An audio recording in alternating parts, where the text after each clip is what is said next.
الحمد لله نحمده ونستعينه ونستغفره ونؤمن به ونتوكل عليه ونعوذ بالله من شرور أنفسنا ومن سيئات أعمالنا من يهده الله فلا مضل له ومن يضلله فلا هادي له ونشهد أن لا إله إلا الله وحده لا شريك له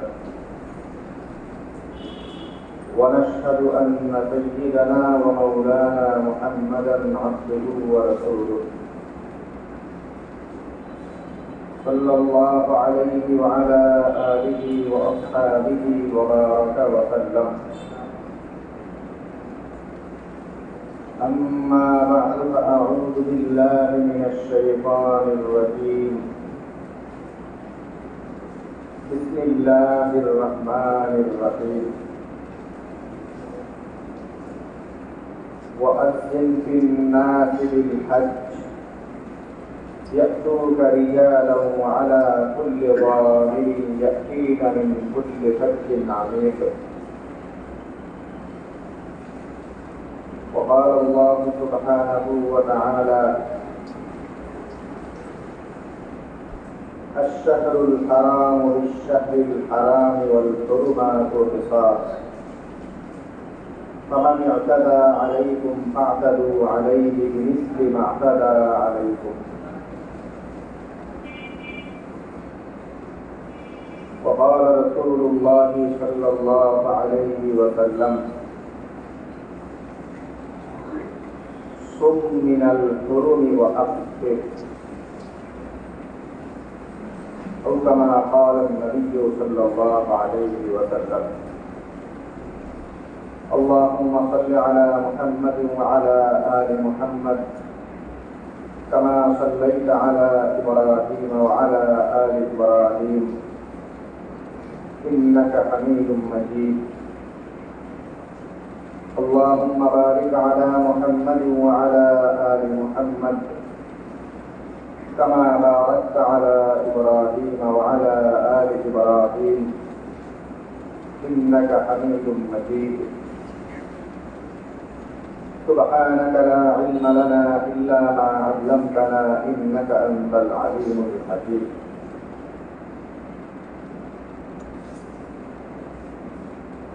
মহান আল্লাহ পাক রব্বুল আলামিনের দরবারে অসংখ্য শুকরিয়া জ্ঞাপন করছি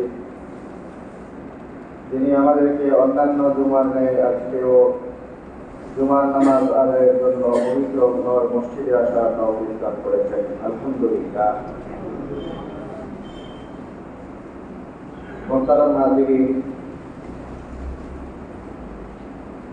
হিজরি সনের বিবেচনায় আমরা আজকে থেকে একটা গুরুত্বপূর্ণ সময়ে প্রবেশ করেছি।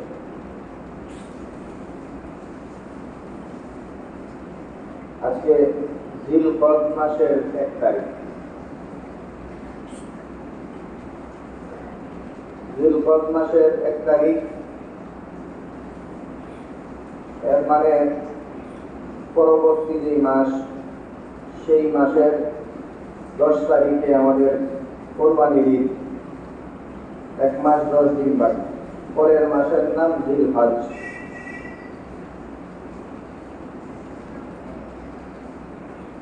ইসলামী শরীয়তে বিশেষ কিছু গুরুত্বপূর্ণ মাস আছে। তো গুরুত্বপূর্ণ মাসের মধ্যে একটা বিবেচনায় 4টা মাস গুরুত্বপূর্ণ। কোরআনে কারিমে আল্লাহ তাআলা এই কথা বলেন। আমরা বহুবার আশহুরে হুরুম যখন আসে তখন এই কথাগুলি বলি। কোরআনে কারিমের মধ্যে আল্লাহ রাব্বুল আলামিন বলেন ইন্না ইদ্দাতাশ শুহুরি ইনদাল্লাহি 12 শাহরান ফি কিতাবিল্লাহ ইয়াওমা খালাকাস সামাওয়াতি ওয়াল আরদ।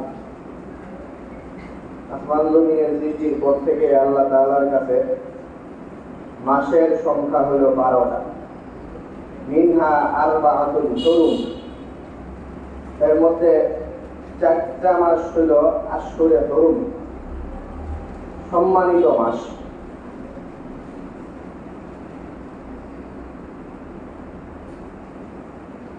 এই চারটা মাসের নাম নবী সাল্লাল্লাহু আলাইহি ওয়াসাল্লাম বলেন সালাতুন মুতাওয়ালিয়াতুন, তিনটা মাস একটানা, যুল কাদা ওয়া যুল হজ্জা যুল হিজ্জাতি ওয়াল মুহাররম। যুল কাদা, যুল হিজ্জা মানে যুল কাদ, যুল হজ আর কি আমরা যেগুলো বলি, আর মুহাররম, এই 3 মাস টানা, একটার পরে একটা, এই 3টা মাস। আর একটু পরে গিয়ে আরেকটা আছে, সেটা হলো ওয়া রাজাবু মুযার আল্লাযী বাইনা জুমাদা ওয়া শাবান, রজব মাস। তাহলে জিলকদ, জিলহজ, মুহাররম, রজব, এই 4টা মাস হলো সম্মানিত মাস। সম্মানিত মাস, এই মাসগুলির সম্মান করার কথা কোরআনে কারিমে আছে। আর হুরুম বা হারামের আরেক অর্থ হলো নিষিদ্ধ। তো নিষিদ্ধ মাস, এইসব মাসে অনেক কাজ নিষিদ্ধ। এই 4টা মাসের একটা পরিচয় হলো এগুলো সম্মানিত, এগুলো আল্লাহর কাছে বিশেষ সম্মানিত, এবং এই সম্মানগুলো ঐতিহাসিকভাবেই প্রচলন ছিল। এগুলো জাহিলির যুগে পর্যন্ত এই মাসগুলোকে সম্মান করা হইত। এই মাসগুলোর নামে কিছু বাটপারি করা হইত, যে এই মাসে জাহিলি যুগের মুশরিক যারা, এদের যদি স্বার্থের সাথে না বলতো যে এই মাসে আমাদের এই মাসটাকে রাখা যাবে না, তখন মাস নাম পাল্টায় বা এলো উল্টো পাল্টা করে দিত। কিন্তু 4টা মাস এরা সম্মান করত। তো এই সম্মান আদি কাল থেকেই চলে আসতেছে। আল্লাহ তাআলা এই মাসগুলোকে সম্মান করার কথা বলেন। আর এই মাসকে নিষিদ্ধ মাসও বলা হয়। রমজান মাসে আমরা বলছিলাম যে বৈধ অনেক কাজ নিষিদ্ধ, খাওয়া, পান করা ইত্যাদি, এই কাজগুলো এমনিতে বৈধ, এরপরেও রমজান মাসে নিষিদ্ধ। এর দ্বারা এই বার্তা দেওয়া হয় যে এরকম বৈধ কাজও যেখানে নিষেধ করা হইতেছে, সেখানে যেই কাজগুলো এমনিতেই শরীয়তে নিষিদ্ধ অথবা শরীয়ত চায় না করতে, এই কাজগুলো তো আরো আগেই বর্জন করতে হবে। তো এই বার্তাটা যেমন দেওয়া হয়, এখানেও একই কথা। এই 4টা মাস নিষিদ্ধ মানে এই 4টা মাসে এমন কাজ নিষিদ্ধ যেই কাজটা শরীয়তে মধ্যে যত কাজ আছে এর মধ্যে সবচেয়ে শ্রেষ্ঠ কি কাজ, এমন প্রশ্ন যখন করা হচ্ছিল নবী সাল্লাল্লাহু আলাইহি ওয়াসাল্লামকে, তখন বহু জায়গায় উত্তর দেওয়া হয়েছে। এটা নবী সাল্লাল্লাহু আলাইহি ওয়াসাল্লামকে জিজ্ঞেস করা হয়েছে যে সবচেয়ে বেশি উত্তম কাজ কি। নবী সাল্লাল্লাহু আলাইহি ওয়াসাল্লাম বলছেন যে সবচেয়ে উত্তম কাজ হলো আল্লাহর রাস্তায় জিহাদ করা। এবং এমনকি এই জিহাদ করা উত্তম, এই উত্তরটা এত বেশি পপুলার ছিল। অনেক সময় বিভিন্ন প্রেক্ষিতে অনেক কাজকে বলা হয়েছে যে এটা সবচেয়ে শ্রেষ্ঠ, কিন্তু জিহাদের ব্যাপারটা এত বেশি সবার জনমনে জায়গা করে নিয়েছিল যে নারী সাহাবীরা, নবী সাল্লাল্লাহু আলাইহি ওয়াসাল্লামের স্ত্রীরা এবং অন্যান্য নারীরা, এরা আক্ষেপের সুরে নবীর কাছে একবার বলেই বসছিল যে ইয়া রাসূলুল্লাহ, নারাল জিহাদ আফজালাল আ'মাল আফালা নুজাহিদু। তো নবী সাল্লাল্লাহু আলাইহি ওয়াসাল্লাম বলছিলেন, নবী সাল্লাল্লাহু আলাইহি ওয়াসাল্লাম প্রশ্ন করলেন যে আপনার কথাবার্তায় তো আমরা খুবই স্পষ্ট এটাই বুঝতে পারি যে সবচেয়ে উত্তম কাজ হলো জিহাদ করা, তাইলে আমরা কেন জিহাদ করব না? এটা বলেন, আমাদের জিহাদ করার ব্যবস্থা করেন। এত সবচেয়ে শ্রেষ্ঠ কাজটা থেকে আমরা মারুম থাকতে চাই না। তো এই পর্যন্ত যে কথা বললাম সেগুলো এটা বুঝাইছে যে জিহাদ হলো শরীয়তের দৃষ্টিতে সবচেয়ে উত্তম কাজগুলোর একটা। বিভিন্ন সময় বিভিন্ন উত্তর আসছে কোন কাজ কি সেরা, এর মধ্যে জিহাদের উত্তরটা বহুবার আসছে।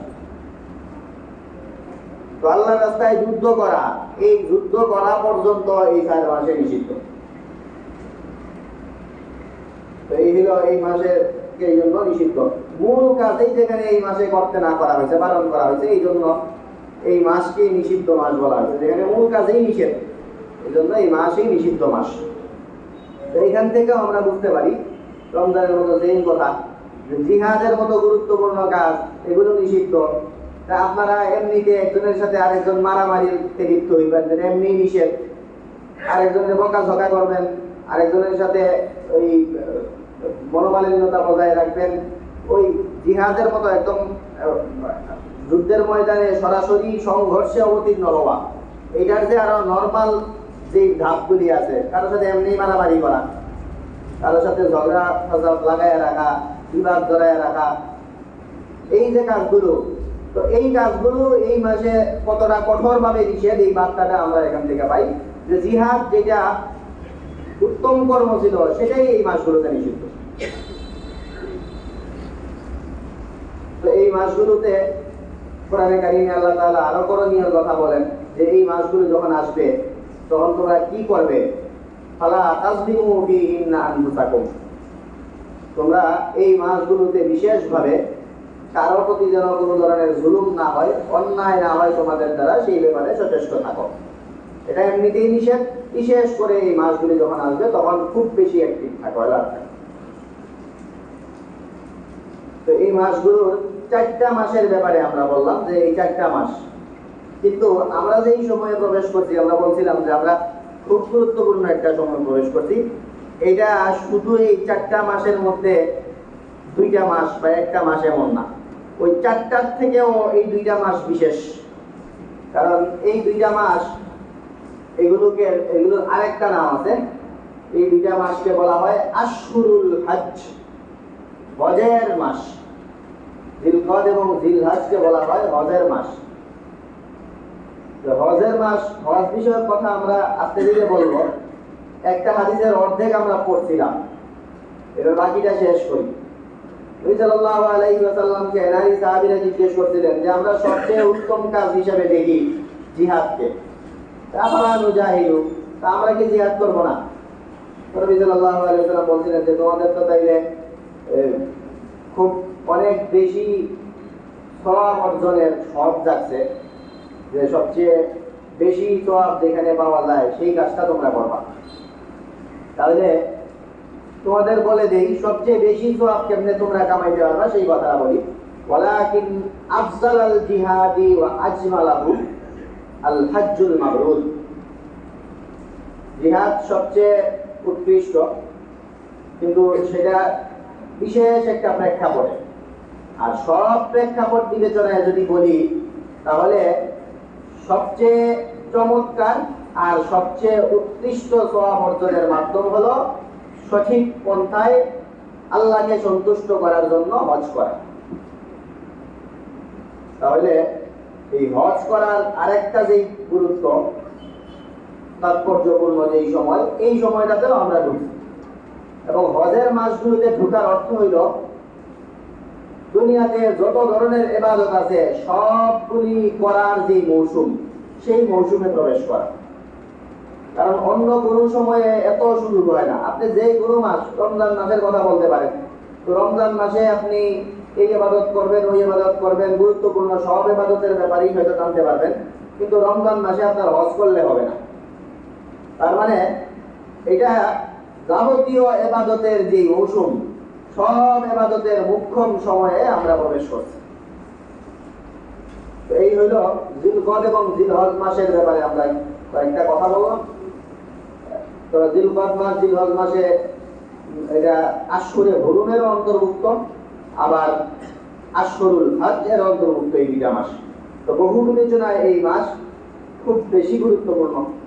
এই গুরুত্বপূর্ণ সময়টাই আমরা প্রবেশ করছি। তো এই গুরুত্বপূর্ণ সময়ে একদিকে এটা আশহুরুল হুরুম, এই কারণে এটার কিছু করণীয় আছে। করণীয় কথা আমরা বললাম যে এই সময় কোনো ধরনের অন্যায় অনাচারে লিপ্ত না হওয়া, এবং এই সময়ে মারামারি ইত্যাদিতে লিপ্ত না হওয়া, এমনকি যুদ্ধ পর্যন্ত নিষেধ। যুদ্ধ পর্যন্ত নিষেধের ব্যাপারটা একটু অন্যরকম। এটা আমাদের খুব যুদ্ধ চলছে, আমরা নিয়মিত দোয়া করি এবং তাদের জন্য আমরা সাধ্যমতো আমরা সবসময় বলি যে আপনারা সাহায্যের চেষ্টা করবেন। ফিলিস্তিনে যুদ্ধ চলতেছে, আপনারা জানেন। তো যেখানে যুদ্ধ চলে, প্রতিপক্ষ যুদ্ধে লিপ্ত হয়, সেখানে যুদ্ধ করা হয়। এই মাসগুলিতে যুদ্ধ নিষেধের অর্থ হইল মুসলমানরা কোনো ধরনের যুদ্ধের সূচনা করবে না। তো যেই যুদ্ধ বাঁধিয়ে রাখছে অন্য অন্য ধর্মের লোকজন, সেই যুদ্ধ তো চালাইয়া দিতে হবে। আল্লাহ তাআলা কোরআনে কারিমে বলেন, আশ-শাহরুল হারামু বিশ-শাহরিল হারামি। এই যে এই মাসগুলোর যে সম্মান দেওয়া, এই মাসগুলোর সম্মান তখনই দেওয়া যাবে যখন অন্য পক্ষ এই মাসগুলির সম্মানের কথা মাথায় রাখে। ওয়াল হুরমাতু কিসাস। আর এই সম্মান দেওয়া না দেওয়া এই ব্যাপারগুলো আপেক্ষিক, কেউ দিলেই দেওয়া যায়। একতরফা আপনি সম্মান দিয়ে বসে থাকবেন আর আপনার উপরে আঘাত আসবে, এটা সমীচীন না। তো এটা আমরা একটা অন্যরকম কথা বলে নিলাম মাঝখানে। আর এই সময়ে আশহুরে হুরুম হিসাবে যেই করণীয়গুলো, এর মধ্যে আরেকটা হলো আশহুরে হুরুমে রোজা রাখার কথা। নবী সাল্লাল্লাহু আলাইহি ওয়াসাল্লামকে এক সাহাবী জিজ্ঞেস করতেন যে আমি রোজা কখন রাখবো? বলতেন যে তুমি রোজা রাখলে করো, রমজান মাসে রোজা রাখো। বলছেন রমজান মাসে রোজা রাখবো এটা তো জানি, আমারে আরো বলে। বলছেন তুমি এই মুহররমের আশুরার সময় রোজা রাখো। তারপরে আরো 83 দিন পরে বললেন আরাফায় রোজা রাখো, আরাফাত দিবসে। এইসব বলার পরে উনি বললেন ইন্নী উদীপু ফাওকা যালিকা। ওদের এত ছোটখাটো রোজা, এত কম রোজা, এগুলি বললে হবে না, আমি অনেক বেশি রোজা রাখতে পারবো, আমাকে অনেক বেশি রোজার কথা বলেন কখন। তখন নবী সাল্লাল্লাহু আলাইহি ওয়াসাল্লাম বলেন তাহলে কাজ করো, সুম মিনাল হুরুমি ওয়া আফতির। আশহুরে হুরুম যখন আসবে, এই চারটা বিশেষ মাস আসবে, এই সময়ে তুমি যত পারো রোজা রাখা। তো এই সময়ে রোজা রাখা, এই সময় রোজা রাখার মধ্যে আবার বিশেষ রোজা আগামী মাসের 10 দিনের মধ্যে রোজা রাখা, বিশেষ করে আবার ওই আরাফায় রোজা রাখা, সেই সময়গুলো আসলে আমরা বিশেষভাবে বলবো। এছাড়াও এই সময়টা আশহুরে হুরুম, এই সময়টায় বিশেষ করে রোজা রাখা, এটা একটা বিশেষ করণীয়। আর একটা হলো এই সময়টায় আশহুরে হজ, হজের মৌসুম। তো হজের মৌসুম, সেই হিসাবে হজ করা, হজ পালন করা। আমাদের সময় তো হজের মৌসুম আসলে আমরা হজের সময়টায় বলবো যে হজের গুরুত্ব, আর আপনারা এই গুরুত্ব শুনে হজ করে ফেলবেন, এটা একটু কষ্ট। হজের প্রক্রিয়া আমাদের এই যে দেশগুলো থেকে অনেক লম্বা, তো হজ করতে হলে অনেক আগে থেকে এটার জন্য প্রস্তুতি লাগে। তো আপনারা এই সময়টায় হজ করার বিষয়ে আপনারা সচেষ্ট হইবেন। পরবর্তীতে এর জন্য আর্থিক যোগানের ব্যবস্থা করা এবং যা যা করা লাগে এই সময়গুলোতে, এই সময়টা যখন হজ বিষয়ক আলাপ হবে, এই সময় আপনারা নিয়ত করবেন এবং প্রস্তুতি নেওয়া শুরু করবেন ইনশাআল্লাহ। আর যারা যাবে তাদের সাথে আমরা তাদের কাছ থেকে দোয়া নিব ইত্যাদি, তাদের সুন্দরভাবে বিদায় দেওয়া, তাদের কাছ থেকে দোয়া নেওয়া, এই কাজগুলি মিলে এই সময় বিশেষ করবেন। তো হজের সাথে আরেকটা ইবাদত, এবং দুইটা ইবাদতের গোড়া এক জায়গা, সেটা হলো কোরবানি। সামনে যেহেতু হজ কোরবানি দুইটা নিয়েই আমরা কথা বলবো, এই কারণে প্রেক্ষাপটটা দুইটার একসাথেই আমরা শুরু করি। হজ এবং কোরবানি এই দুইটা শুরু হইতে, এটার ইতিহাসটা জড়িত হযরত ইব্রাহিম আলাইহিস সালামের সাথে।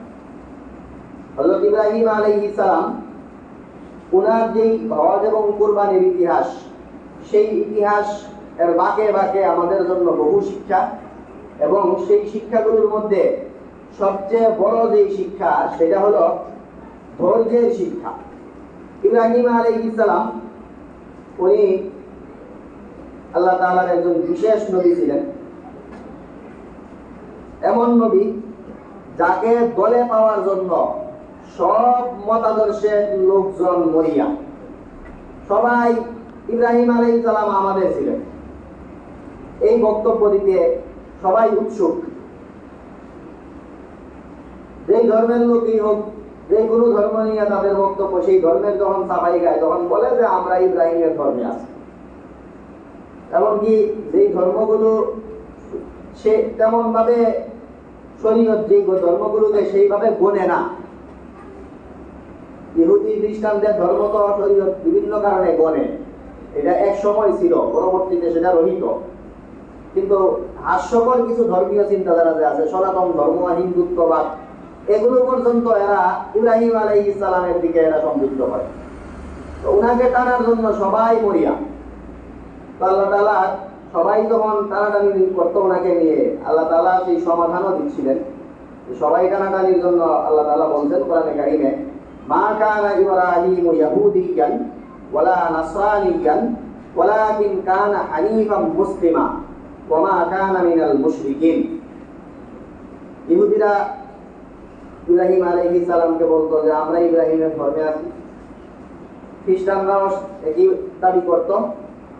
আর সনাতন ধর্ম যেটা সেই যুগের মুশরিকরা আর কি, যাদের আদর্শ, এই মুশরিকরা এরাও বলতো যে আমরা ইব্রাহিমের ধর্মে আছি। তো আল্লাহ তাআলা বলছেন যে মা কানা ইব্রাহিমু ইয়াহুদিয়্যা, ইব্রাহিম আদৌ ইহুদি ছিল, ওয়ালা নাসরানিয়ান, নাসারাও ছিলেন না উনি, ওয়ালাকিন কানা হানিফাম মুসলিমা, উনি নিরঙ্কুশ মুসলমান ছিলেন, কোনো ধরনের কপটতা নাই, এদিক সেদিক কোনো দোটা না ছাড়াই ক্লিয়ার মুসলিম ছিলেন।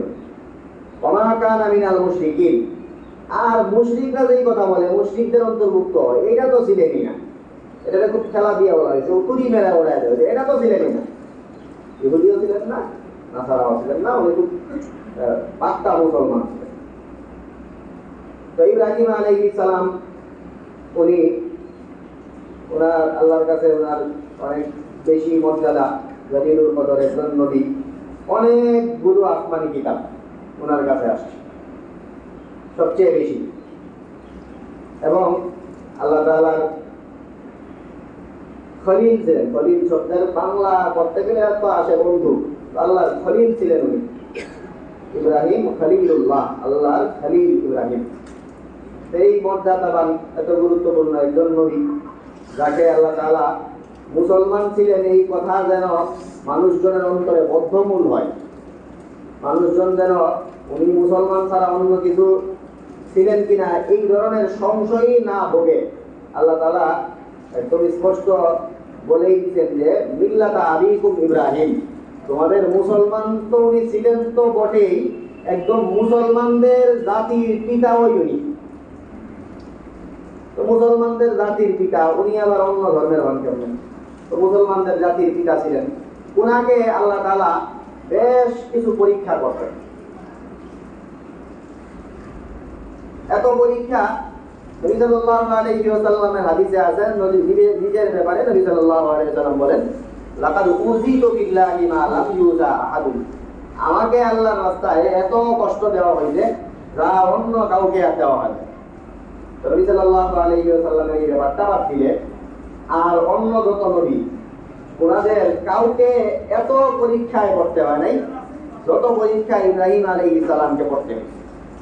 তো ইব্রাহিম আলাইহিস সালামের পরীক্ষাগুলো আল্লাহ তাআলা কোরআনে কারিমে এক বাক্যে বলছেন, উনি যে এই পরীক্ষাগুলো উতরে গেছেন সেই সার্টিফিকেট আল্লাহ তাআলা কোরআনে কারিমে দিচ্ছেন, এবং ওনাকে যে অনেক বেশি পরীক্ষাও করা হয়েছে সেই তথ্যটাও আল্লাহ দিচ্ছেন। ওয়া ইয ইবতালা ইব্রাহিমা রাব্বুহু বিকালিমাতিন ফাআতাম্মাহুন, সেই সময়টা খুব বেশি স্মরণীয়, যেই সময়টায় আল্লাহ তাআলা ইব্রাহিম আলাইহিস সালামকে অনেকগুলো ব্যাপারে পরীক্ষা করছেন, এবং সবগুলো ব্যাপারেই ইব্রাহিম আলাইহিস সালাম সফলতার সাথে উতরে গেছেন, কোনো পরীক্ষায় ওনাকে ফেল করতে হয়। শুধু তারা ইব্রাহিমকে পরীক্ষা নিয়েছেন রব্বুহু, তার রব, বিকালিমাতিন, অনেক বিষয়ে, ফাআতাম্মাহুন, এবং এইগুলি উনি পূর্ণ করেছেন, সবগুলি ব্যাপারেই উনি উতরে গেছেন। তো ইব্রাহিম আলাইহিস সালামকে যে পরীক্ষা করতেন সেই পরীক্ষাগুলোর প্রথম পরীক্ষা সেটা হলো ধৈর্যের পরীক্ষা। ইব্রাহিম আলাইহিস সালাম আল্লাহ তাআলা ওনাকে সর্বপ্রথম যেই পরীক্ষাটায় আমাদের আলোচনার ভিত্তিতে প্রথম, এর আগে ওনাকে পরীক্ষা করা হয়েছে, নমরুদের সাথে অনেক ঘটনা ঘটছে, পিতার সাথে অনেক ঘটনা ঘটছে, ওনার পিতা মূর্তিপূজক ছিলেন, তো এই ধরনের অনেক হয়েছে। তো ইব্রাহিম আলাইহিস সালাম ওনাকে আল্লাহ তাআলা বিবাহিত জীবনে অনেক বছর পর্যন্ত কোনো সন্তান দেন নাই, অনেক বছর পর্যন্ত কোনো সন্তান দিলেন না। সন্তান না দেওয়া দ্বারা আল্লাহ তাআলা ওনাকে পরীক্ষায় ফেলছেন, এবং সেখানে ইব্রাহিম আলাইহিস সালাম যে হতাশ হন নাই এবং নিরাশ হন নাই, এই ব্যাপারটা আল্লাহ তাআলা বলছেন যে ইব্রাহিম আলাইহিস সালাম এত বেশি সময় পর্যন্ত, যে অন্য মানুষ হইলে যে আশাবাদ দিয়ে দিত যে এখন এই বয়সে আর সন্তান সম্ভব না, আল্লাহর এখন ডাইকাও কিছু হবে না, এটা বলে বসতো মানুষজন হয়তো। তো ইব্রাহিম আলাইহিস সালাম আল্লাহর কাছে দোয়া করেই গেছেন আল্লাহর কাছে ইব্রাহিম আলাইহিস সালাম রাব্বি হাবলি মিনাস সালিহিন, আল্লাহ আপনি আমাকে নেককার সন্তান দান করেন। এই দোয়া ইব্রাহিম আলাইহিস সালাম আল্লাহর কাছে করেছেন এবং এটা আল্লাহ তাআলা এই দোয়াটা কোরআনে কারীমে জায়গা দিয়েছেন যে ইব্রাহিম আলাইহিস সালাম আল্লাহর কাছে এইভাবে সন্তান পেয়েছেন। এরপরে আল্লাহ তাআলা ওনাকে দুইজন সন্তান দিলেন। দুই সন্তান যে দিলেন, যেই স্ত্রী নিয়া এই দীর্ঘ সময় পর্যন্ত উনি সন্তানের জন্য অপেক্ষায় ছিলেন, সেই স্ত্রীর ঘরে সন্তান দিয়েছেন অনেক পরে। তার আগে উনি ওনাকে আল্লাহ তাআলা অন্য আরেক স্ত্রীর ঘরে সন্তান দিয়েছেন, যেই স্ত্রীকে প্রথম স্ত্রী উনি বলছিলেন যে আপনি আবার আরেকজন স্ত্রী গ্রহণ করুন, আরেকজন স্ত্রীকে বিবাহ করিয়ে দিয়েছিলেন। এটা ওই সন্তান হইতেছে না বা এইসব কারণে বিবাহ করা হইতো, এত আলোচনায় যাওয়ার দরকার নাই। এটা আমাদের সমাজের আলাপ হইতে পারত। আর ওই সমাজের মধ্যে আরেকটা বিবাহ করা বা স্ত্রীরা এগিয়ে সেই অন্য আরেক বিবাহ করানো এগুলি খুবই স্বাভাবিক ছিল। তো ওই সময় মানুষজন স্ত্রীরাই একজনকে আরেকজনের বিবাহ করাইতো এবং খুব শখ করে করাইতো, কারণ ওই জমানায় দুই স্ত্রী হইলে প্রথম স্ত্রীর সেবিকা হিসাবে পরের স্ত্রীরা কাজ করতে হইতো। তো প্রথম স্ত্রী যিনি ছিলেন উনি ছিলেন, ওনার নাম ছিল সারা। পরবর্তীতে সেই সারা আলাইহিস সালাম উনি ইব্রাহিম আলাইহিস সালামকে আরেকটা বিবাহ করান, সেই স্ত্রীর নাম হলো হাজেরা। তো প্রথমে দ্বিতীয় স্ত্রীর ঘরে আল্লাহ তাআলা হাজেরা আলাইহিস সালাম ওনার ঘরে ইব্রাহিম আলাইহিস সালামকে একজন সন্তান দান করেন, যেই সন্তানের নাম হলো ইসমাঈল আলাইহিস সালাম। তো ইসমাঈল আলাইহিস সালামকে দান করেন এবং এর আরো অনেক পরে, এত পরে যে দ্বিতীয় সন্তানের যে মা সারা, উনি সন্তানের সংবাদ শুনা নিজেই আশ্চর্য হয়ে গেছেন, আমি কি কয়ে গেলি। যখন সন্তানের সুসংবাদ নিয়ে আসলেন ফেরেশতারা, তখন উনি বললেন যে এখন সন্তান কিভাবে হবে, আমিও বার্ধক্যে পৌঁছে গেছি, ওয়াহাদা বালি শাইখা, আর আমার এই স্বামী সেও বৃদ্ধ হয়ে গেছে। তো আল্লাহ তাআলার বিশেষ কুদরতে সন্তান দান করেছিলেন। ফেরেশতারা সারা আলাইহিস সালামকে বললেন যে আপনি বুঝের মানুষ হয়ে এমন বক্তব্য দিচ্ছেন কেন? আতাজাবিনা মিন আমরিল্লাহি, আপনি আল্লাহ করতে পারেন যেই ব্যাপার, এইগুলো নিয়ে আশ্চর্য হইতেছেন কেন? আল্লাহ তো কত কিছুই করতে পারেন। আতাজাবিনা মিন আমরিল্লাহি, আপনি আল্লাহর ব্যাপার স্যাপার, আল্লাহর বরকত, আল্লাহর রহমত, ওনার ব্যাপারে আপনি আশ্চর্য হইতেছেন। ইন্নাহু হামিদুম মাজিদ, অথচ উনি খুব মহান, খুব প্রশংসিত।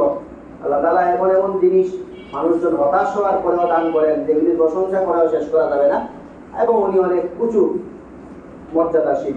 তো ওনার ব্যাপারে আশ্চর্য হওয়ার কিছু নাই, উনি যে কোনো সময় যে কোনো জিনিস দিতে পারেন।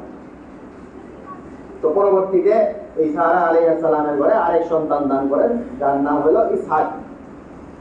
তো ইসহাক আলাইহিস সালাম ওনার গর্ভে ওনাকে আল্লাহ তাআলা ইব্রাহিম আলাইহিস সালাম এত দীর্ঘ সময় পর্যন্ত ধৈর্য ধরছেন, সেই ধৈর্যের ফল আল্লাহ তাআলা ওনাকে দান করছেন দুই সন্তান থেকে দুই বিবেচনায়। হযরত ইসহাক আলাইহিস সালামকে আল্লাহ তাআলা যে দিয়েছিলেন, সেই ইসহাক আলাইহিস সালামের বিবেচনায় আল্লাহ তাআলা ইব্রাহিম আলাইহিস সালামের সন্তান হইতেছিল না। এই কারণে ইব্রাহিম আলাইহিস সালাম হতাশ না হয়ে যে আল্লাহর উপর ভরসা রাখতেন, সেই ভরসা এবং সেই ধৈর্যের কারণে আল্লাহ তাআলা ইসহাক আলাইহিস সালামের এই সিলসিলায় এত সন্তান দিয়েছেন। এত সন্তানও না, একদম হেভিওয়েট সন্তান, প্রায় প্রত্যেকটা স্টেপেই বহু নবী। ইসহাক আলাইহিস সালামের ছেলে নবী, ওনার ছেলে নবী ইউসুফ আলাইহিস সালামের ব্যাপারে সর্বশ্রেষ্ঠ মানুষকে, সবচেয়ে শ্রেষ্ঠকে ইব্রাহিম নবী সাল্লাল্লাহু আলাইহি ওয়াসাল্লামকে প্রশ্ন করা হয়েছে। অনেকে ভাবছিল যে নবীর মুখ থেকে শুনি উনি যে শ্রেষ্ঠ নবী। তো নবী সাল্লাল্লাহু আলাইহি ওয়াসাল্লাম বলেন, কারীম ইবনুল কারীম ইবনুল কারীম ইবনুল কারীম ইউসুফ ইবনু ইয়াকুব ইবনে ইসহাক ইবনে ইব্রাহিম। সবচেয়ে শ্রেষ্ঠ যদি বিচার করবার কারে বলবা, সম্মানিত লোক, তার বাপও সম্মানিত, তার বাপও সম্মানিত, তার বাপও সম্মানিত, ইউসুফ, যার বাবার নাম ইয়াকুব, যার বাবার নাম ইসহাক, তার বাবার নাম ইব্রাহিম। কারিমুল কারিম ইবনিল কারিম ইবনিল কারিম, সম্মানিত লোকের ওই লোক যার বাপও সম্মানিত, তার বাপও ইউসুফ বলুন ইয়াকুব আবিনি ইসহাক আবিনি ইব্রাহিম। ইউসুফ, যার বাবার নাম ইসহাক, ইয়াকুব, তার বাবার নাম ইসহাক এবং তার বাবার নাম ইব্রাহিম। পুরা ধারাবাহিকতা, পুরাটা নবী। এত নবী আল্লাহ তাআলা এই বংশে দান করতেন। ইব্রাহিম আলাইহিস সালামকে আল্লাহ তাআলা সেই ধৈর্য ধরিয়েছেন, সেই ধৈর্যে উনি উত্তীর্ণ হওয়ার পরে সেই ধৈর্যে আল্লাহ তাআলা এমন ফল দান করছেন যে সন্তান তো দিয়েছেনই, এই সিলসিলায় এমন এমন সন্তান দিয়েছেন যে প্রায় বহু নবী এই সিলসিলায়। এই হইল ধৈর্য ধারণের পরে 2 সন্তান লাভের একটা দিক। আরেক সন্তান হইল ইসমাঈল আলাইহিস সালাম। তো ইসমাঈল আলাইহিস সালাম এর এই ধারাবাহিকতায় অনেক বছর পর্যন্ত কোনো নবী জন্ম নেন নাই, কিন্তু সর্বশেষ মুহাম্মদ সাল্লাল্লাহু আলাইহি ওয়াসাল্লাম উনি এই সিলসিলায় আসছেন, এই ধারাবাহিকতা ইব্রাহিম আলাইহিস সালামের যে সন্তান ইসমাঈল, ওনার বংশধারায়, এবং ওনার বংশধারায় এই নবী আসছেন, এবং ওনার বংশধারার সাথে সম্পৃক্ত বড় বড় ইবাদত, যে ইবাদতগুলি অনেক ইসলামী শরীয়তে সর্বোচ্চ গুরুত্ব রাখে এবং হাইলাইট করার মতো 3টা ইবাদত, নামাজ, তারপরে হজ, তারপরে কুরবানি। এই 3টা ইবাদত, এই 3টা ইবাদতের গোড়াপত্তন, এগুলোর ইতিহাস আল্লাহ তাআলা সেই বংশের যে সন্তান ইসমাঈল আলাইহিস সালাম ওনার সাথে আল্লাহ তাআলা জড়িয়ে রাখছেন। তো সেই ইতিহাস ইসমাঈল আলাইহিস সালামের সাথে, ইসমাঈল আলাইহিস সালামের মাধ্যমে এবং ইব্রাহিম আলাইহিস সালামের মাধ্যমে হজের উৎপত্তি, এবং ইসমাঈল আলাইহিস সালাম এবং ইব্রাহিম আলাইহিস সালামের কর্মের মাধ্যমে কুরবানির উৎপত্তি এবং নামাজের মতো ইবাদত, এগুলো এই ধারাবাহিকতা এখান থেকেই মৌলিকভাবে শুরু হয়েছে। তো এই ব্যাপারগুলো নিয়ে আমরা পরবর্তীতে, এই হজের মাস শুরু হয়েছে, এই মাস যদি আমরা হজ, কুরবানি ইত্যাদির গুরুত্ব, মাসালা মাসাইল ইত্যাদি নিয়ে আমরা কথা বলবো। আজকে মাস এই সময়টা শুরু হইলো, এই সময়ে আমরা এই সময়ের করণীয়, এই সময়ের মধ্যে ঝগড়াতে হাসাদ বিবাদ ইত্যাদিতে না জড়ানো, মারামারি না করা, এই সময়ে কোনো অন্যায় অনাচারে না জড়ানো, কোনো ধরনের অন্যায় আচরণ যেন প্রকাশ না পায়, এবং এই সময়টাকে গুরুত্ব দেওয়া, এই সময়টাকে গুরুত্বপূর্ণ মনে করা, এবং এই সময়ে রোজা রাখা, এই জাতীয় বেশ কিছু করণীয় বর্জনীয় ইত্যাদির কথা আমরা বললাম। এইভাবে আমরা এই সামনের যে সময়টা ইবাদতের গুরুত্বপূর্ণ মৌসুম, সব ইবাদতের মুখ্যম সময়, এই সময়টায় আমরা এই গুরুত্ব সহকারে আমরা সামনের দিনগুলি কাটানোর চেষ্টা করবো। আল্লাহ পাক রব্বুল আলামিন আমাদের সবাইকে এই কথাগুলি বুঝায় এবং সেগুলোর উপর আমল করার তৌফিক দান করুন। পিছনে অনেকেই দাঁড়িয়ে আছেন, সামনে অনেক জায়গা ফাঁকা, আমরা সেই জায়গাগুলো পূরণ করি, তারপরে আমরা সুন্নতে যাই।